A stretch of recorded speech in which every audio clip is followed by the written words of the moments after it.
ವಾಲ್ಮೀಕಿ ನಿಗಮದಲ್ಲಾದಂತಹ ಅಕ್ರಮದ ವಿಚಾರಕ್ಕೆ ಸಂಬಂಧಪಟ್ಟಂತೆ ಇಡಿ ಅಧಿಕಾರಿಗಳು 18 ಕಡೆಗಳಲ್ಲಿ ರೇಡ್ ಮಾಡಿದ್ದಾರೆ. ಮಾಜಿ ಸಚಿವ ನಾಗೇಂದ್ರ ಅವರಿಗೆ ಈಗ ಬಂಧನದ ಭೀತಿ ಎದುರಾಗಿದೆ. ಪ್ರಾಥಮಿಕ ತನಿಖೆಯ ವೇಳೆ ಹಣ ವರ್ಗಾವಣೆಯ ಬಗ್ಗೆ, ಹವಾಲಾ ಹಣ ವರ್ಗಾವಣೆಯ ಬಗ್ಗೆ ಮಾಹಿತಿ ಸಿಕ್ಕಿದ್ದೇ ಆದರೆ ಸಿಬಿಐ ಹಾಗೂ ಇಡಿ ತನಿಖೆಯ ದಾಖಲೆಗಳ ಆಧಾರದ ಮೇಲೆ ದಾಳಿಯಾಗಿರುವಂಥದ್ದು. PMLA ಹಾಗೂ ಹವಾಲಾ ದಾಖಲೆಗಳು ಪತ್ತೆಯಾದರೆ ಮತ್ತಷ್ಟು ಸಂಕಷ್ಟ ಮಾಜಿ ಸಚಿವ ನಾಗೇಂದ್ರ ಅವರಿಗೆ ಬರುವಂತಹ ಸಾಧ್ಯತೆ ಇದೆ. ಈಗಾಗಲೇ ನಾಗೇಂದ್ರ ಅವರನ್ನು ವಶಕ್ಕೆ ಪಡೆದುಕೊಂಡಿದ್ದಾರೆ. ಪ್ರಾಥಮಿಕವಾಗಿ ವಿಚಾರಣೆಯನ್ನು ನಡೆಸ್ತಾ ಇದ್ದಾರೆ.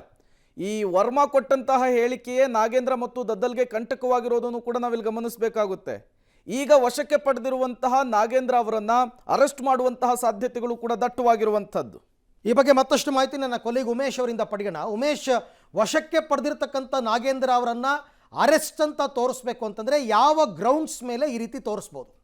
ಅರವಿಂದ್, ಈಗಲೇ ವಶಕ್ಕೆ ಪಡಿತಾರೆ ಅನ್ನೋದ್ರ ಬಗ್ಗೆ ಸ್ಪಷ್ಟವಾಗಿ ಹೇಳೋಕ್ಕಾಗೋದಿಲ್ಲ. ಯಾಕೆಂದರೆ ಬೆಳಗ್ಗೆ 7 ಗಂಟೆ ಸುಮಾರಿಗೆ ಇಡಿ ಅಧಿಕಾರಿಗಳು ದಾಳಿ ನೋಡಿರುವಂಥದ್ದು. ದಾಳಿ ಮಾಡಿದ ನಂತರದಲ್ಲಿ ಈ ನಿಗಮ ಹಗರಣಕ್ಕೆ ಸಂಬಂಧಪಟ್ಟ ಹಾಗೆ ಅವರು ಎಲ್ಲ ಕಡೆಗಳಲ್ಲೂ ಕೂಡ ಪರಿಶೀಲನೆ ಮಾಡ್ತಾರೆ. ಮತ್ತು ಅವರು ಕೂಡ ಇಲ್ಲಿವರೆಗೂ ಕೂಡ ತನಿಖೆ ನಡೆಸಿರುವಂಥ ವೇಳೆಯಲ್ಲಿ ಯಾವೆಲ್ಲ ದಾಖಲೆಗಳು ಪತ್ತೆಯಾಗಿದ್ದಾವೆ ಅನ್ನೋದು ಆಧಾರದ ಮೇಲೆ ಅವರು ಮನೆಯ ವಿವಿಧ ಭಾಗಗಳಲ್ಲಿ ಪರಿಶೀಲನೆ ಮಾಡುವಂಥದ್ದು. ಮತ್ತು ಈ ನಾಗೇಂದ್ರ ಇದ್ದಾರೆ ಮಾಜಿ ಸಚಿವರು, ಅವ್ರ ಮೊಬೈಲ್ನೂ ಕೂಡ ಈಗ ವಶಕ್ಕೆ ಪಡೆದು ತನಿಖೆ ಮಾಡ್ತಾ ಇರುವಂಥದ್ದು. ಈ ತನಿಖೆ ಸುಮಾರು ಸಂಜೆ ತನಕ, ಮಧ್ಯಾಹ್ನ ತನಕ ನಡೆಯುವ ಸಾಧ್ಯತೆ ಇರುವಂಥದ್ದು. ಅವ್ರ ಮನೆಯಲ್ಲಿ ಯಾವ ಮಟ್ಟದ ದಾಖಲೆಗಳು ಸಿಗ್ತವೆ, ಇದಕ್ಕೆ ಪೂರಕ ಎಂಬಂತೆ ದಾಖಲೆಗಳು ಸಿಗ್ತವೆ ಅನ್ನೋ ಆಧಾರದ ಮೇಲೆ ಇಡಿ ದಾಳಿ ಎಷ್ಟು ಗಂಟೆಗಳ ಕಾಲ ನಡೆಯುತ್ತೆ ಅನ್ನೋದು ಗೊತ್ತಾಗಬೇಕಾಗಿರುವಂಥದ್ದು. ಆ ನಂತರದಲ್ಲಿ ಸಾಮಾನ್ಯವಾಗಿ ಈ ಪ್ರಕರಣ ಸಂಬಂಧಪಟ್ಟಾಗೆ ಮಹತ್ವದ ದಾಖಲೆಗಳು ಸಿಗಬೇಕಾಗುತ್ತೆ. ಅದಕ್ಕೆ ಮುಖ್ಯವಾಗಿ ಇಡಿ ಅಧಿಕಾರಿಗಳಿಗೆ ದಾಖಲೆಗಳ ರೂಪದಲ್ಲಿ ಸಿಗಬೇಕಾಗುತ್ತೆ. ಅಂದರೆ ಯಾರೋ ಈ ಸ್ಟೇಟ್ಮೆಂಟನ್ನು ಇವರು ಅಷ್ಟೊಂದು ಸೀರಿಯಸ್ ಆಗಿ ಕನ್ಸಿಡರ್ ಮಾಡಲ್ಲ. ಅದರ ಹೊರತುಪಡಿಸಿ ಈ ಅಕೌಂಟ್ಗಳಲ್ಲಿ ಹೋಗಿರುವಂಥ ಅಮೌಂಟ್ ಆಗಿರ್ಬೋದು, ಅದಾಗ ಇವರು ಯಾರ ಕಡೆಯಿಂದ ಪಡೆದಿರುವಂಥ ಇವ್ರ ಅಕೌಂಟಿಗೆ ಬಂದಿರುವಂಥ ಅಮೌಂಟ್ ಆಗಿರ್ಬೋದು, ಅದಕ್ಕೆ ಪೂರಕ